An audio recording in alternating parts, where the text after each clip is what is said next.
دي.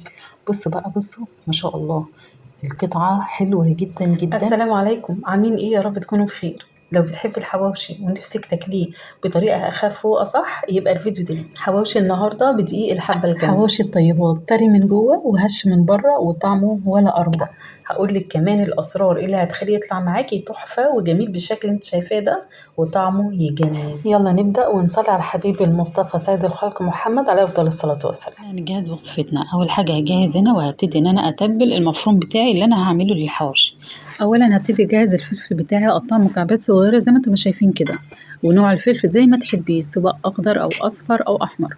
هبتدي ان انا اقطعه مكعبات واجهزه، وبعد كده هبتدي ان انا اجيب في طبق تاني وانزل فيه المفروم حسب الكميه اللي انا هحتاجها. هنا انا ضفت عندي نص كيلو من المفروم، هنزل عليه بقى الفلفل اللي انا قطعته مكعبات. وبصي بقى، لو عايزه ان انت تضاعفي الكميه ليكي اختيارين من الاختيارات، لا اما تجيبي بطاطسيه كده وتقشريها وتغسليها كويس وبعد كده تبشريها ناعم في المبشره، يكون الجزء اللي هو ناعم جدا، وتضيفيها على الخليط تبقى جميله جدا. يا اما تضيفي برغل زي ما تحبي، اي اختيار من الاتنين هيضاعف لك الكميه ان شاء الله. وبعد كده هضيف معايا الدهن الضاني اللي هو اللي هي بتاعة الخروف، يعني هقطع كده قطع صغيرة وأضيف عليها. وبعد كده هضيف معايا الملح وخلاص لحد كده. طبعا لا ضفت لا بصل ولا فلفل ولا شطة ولا اي حاجة من الحاجات دي. تمام، احنا عايزين نعملها بطريقة صحية كده، بطريقة الطيبات. هبتدي بقى ان انا اقلب كله مع بعضه بالشكل ده واخلطه كويس جدا، وبعد ما اخلطه هغطيه واحطه في التلاجة علشان تبتدي ان هي تتسمغ معايا او تتبل كويس، لان تلاحظي هنا انا ضافيه ملح بس بدون اي توابل خالص. تمام، خلصت كده. يلا بقى نغطيها ونحطها في التلاجة ونبدأ نشتغل في العجينة بتاعتنا أو الغلاف الخارجي للحواوشي بتاعنا. يلا بينا نبدأ. نحضر البولة بتاعتنا وهنضيف فيها معلقة كبيرة من الخميرة، وكمان هضيف عليها معلقة كبيرة من السكر، وبعد كده هضيف معايا كوباية ممتلئة من المية، تكون مية فترة كده، وبعد كده اقلبهم كلهم مع بعض اخلطهم عشان اتاكد بس ان الخميره بتاعتي كويسه ونشطه. في الوقت ده لو لقيت ان الخميره بتاعتي مش نشطه اقدر ان انا اغيرها على طول. خلاص اتاكدت ان الخميره بتاعتي نشطه، ابتدي بقى ان انا اضيف الدقيق. بصوا كده، انا هضيف معايا نص كيلو من الدقيق، يعني 4 كوبايات من الدقيق الحبه الكامله. تمام، كل كوبايتين من الدقيق الحبه الكامله عليهم كوبايه من الرده. تعالى اقول لكم ازاي. يعني مثلا ادي كده كوبايتين من دقيق الحبه الكامله. تمام، هضيف عليهم كوبايه واحده بس من الرده، يعني مكيالين من الدقيق عليهم مكيال من الردة. بصوا انا حطيت كده الكوبايتين الدقيق وعليهم مكيال من الردة، ودلوقتي هضيف مكيالين من الدقيق الحبة الكاملة عليهم مكيال من الردة. طب انا لو هعمل بالميزان مثلا يبقى كده انا ضفت كده نص كيلو من الدقيق الحبة الكاملة، هضيف عليهم ربع كيلو من الردة. تمام، يلا هجهز بقى عندي كده المية. انا جبت هنا كوبايتين من المية، بس هو المقدار بتاعي اخد معايا كوباية ونص من المية، طبعا اضافة للكوباية اللي انا ضفتها اللي كان فيها ايه الخميرة. بصوا كده، انا ضفت كده رشة من الملح، وبعد كده نص معلقة كبيرة من الخل الابيض. هضيف هنا الاول اول كوباية، وبعد كده هضيف النص الكوباية التانية، واخلي النص بتاعي للتدريج النص التاني، بس انا ما احتاجتوش الصراحة لان العجينة بتاعتي لمت على طول وما شاء الله بقت كويسة. طبعا في المرحلة دي انا مش بعجن خالص، انا بلم العجينة بس مش اكتر من كده. اما بعد كده فهضيف معايا معلقة كبيرة من زيت الزيتون او ممكن زيت الذرة، الزيت اللي انت تفضليه يعني. هضيف معايا معلقة بس ممتلئة كبيرة، وهبتدي ان انا اخلط العجينة بتاعتي.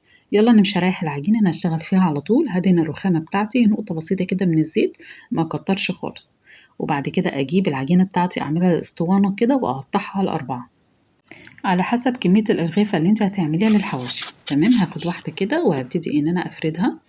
طبعا ايديا تكون فيها نقطة بسيطة جدا من الزيت، تمام، عشان ما تلزقش معايا. ابدا ان انا افردها بايديا كده، مجرد فرد حاجه بسيطه جدا، يعني ما رفعش العجينه بتاعتي. بصوا بقى، هجيب اللحمه بتاعتي وهبتدي ان انا اقسمها كل واحده كوره كده بالمعلقه. بصوا زي ما انتم شايفين كده، هقسمهم. انا عامله 4 ارغفه، يبقى عامل الاربعه 4 كور من اللحمه. تمام، هاخد اول واحده كده وابتدي ان انا اضيفها هنا، وابتدي بقى ان انا اقفل. بصوا كده انا بقفل ازاي، بالطريقه دي. تمام، هضمها كده حاجه بسيطه قوي قوي، وبعد كده اجي في الاخر واقفلها كويس جدا. لازم ادوس على كل فاصل منها عشان اقفلها كويس قوي عشان ما تفتحش معايا. تمام كده، بصوا هقلبها الناحيه التانية وابدا ان انا افردها كده بايديا، وبعد كده هبدا بالمردانه بتاعتي ابدا ان انا افردها علشان اوزع اللحمه من جوه. تمام. الموضوع سهل وبسيط قوي.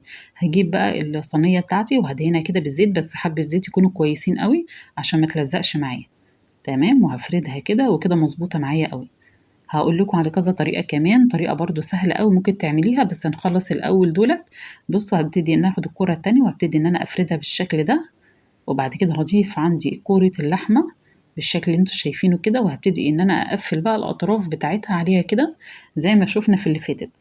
طيب تعالوا اقول لكم بقى، لو هي في الوقت ده قطعت معايا مثلا العجينه، لان طبعا العجينه فيها رده كتير، ومعروف جدا ان دقيق الحبه الكامله بيبقى ضعيف شويه، ان هو ملوش عرق يعني مش بيمسك زي العجينه او الدقيق الابيض. طب انا اعمل ايه هنا؟ هاخد كده حته عجينه من اللي هي التانية، حته صغيره قوي، والحمها فيها بالفتحه اللي هي فتحت معايا، هتلاقيها مشيت معاها كانها منها بالظبط، ومفيش اي فرق. بصوا كده، انا في الحته دي انا خدت حته من العجينه وقفلتها بيها. ودلوقتي خلصت الرغيف ده، هبتدي ادهن الصينيه بتاعتي زيت، وابتدي ان انا اضيف الرغيف بتاعنا بالشكل ده، واقفل بقى لو في اي حاجه من اللحمه بتاعتي تكون باينه ولا اي حاجه، هبتدي ان انا اقفل العجينه على بعضها، اظبطها بالشكل ده وكده تمام جدا. يلا نشوف الطريقه التانية. هاخد الكوره بتاعت العجينه كده وهقسمها على كورتين. اول واحده هبتدي ان انا افردها، وبعد كده هجيب كوره اللحمه بتاعتي وهبتدي ان انا احطها عليها في المنتصف بالشكل ده. تمام. وبعد كده هاخد قطعة العجينة التانية وهبتدي ان انا افردها حاجة بسيطة جدا قد اللي تحت، وهقفلها بالشكل ده واقفل الاطراف. ومن الطبيعي جدا من العجينة بتاعت الدقيق الحبة الكاملة، أول ما بتلمسيها كلها عن بعضها على طول بتتقفل كلها، ما بتاخدش معاك وقت وبتبقى سهلة جدا وبسيطة. بصوا قفلتها كويس جدا، وهبتدي أضغط عليها من فوق كده، وهمشي عليها كمان بالمردانة بتاعتي عشان أوزع اللحمة كويس قوي من جوه، دي أهم حاجة. تمام. انا بس بتاكد الاول ان مفيش اي فتحات من العجينه بتاعتي، هبتدي بقى ان انا امشي عليها كده، ولازم وانا بفردها لازم ادهن عليها حاجه كده بسيطه من الزيت علشان كلها تتظبط مع بعضها. بصوا، وبعد كده همشي عليها على السطح بتاعها بالشكل ده، اوزع اللحمه من جوه. ولو لقيت اي فتحات من اللحمه زي ما قلنا قبل كده، ممكن ان احنا نضم العجينه كلها مع بعضها، وهي من السهل جدا ان هي تتقفل مع بعضها بالشكل ده.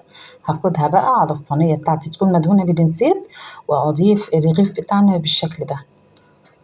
هدهن عليه كمان حاجة بسيطة كده من الزيت برضو عشان سطحها ما ينشفش. وفي الوقت ده أكون أنا مسخنة الفرن بتاعتي مسبقا، وهبدأ بقى آخد بقى الحواوشي بتاعنا كده بالتدريج وهدخله على طول في الفرن. بس أهم حاجة قبل ما أدخله الفرن هدهنه دهنة كده من الزيت من فوق. تمام. الزيت ده بيخلي كمان السطح بتاعها يلمع قوي كده، ويبقى شكلها جميل وتدي لون ذهبي. يلا خدهم على طول على الفرن بتاعتنا. بصوا، بعد ما طلع الحواوشي بسم الله ما شاء الله، اللون بتاعه وشكله عايزه اقول لكم ان هو كان طعمه جميل جدا جدا. طبعا تقدري بقى في الوقت ده لو انت حابه مع اللحمه تضيفي جبنه موتزاريلا، مفيش اي مشكله، ضيفي الأطعمة دي حسب ما انت ما تحبي وحسب رغبتك. بصوا بقى، بصوا ما شاء الله، القطعة حلوة جدا جدا،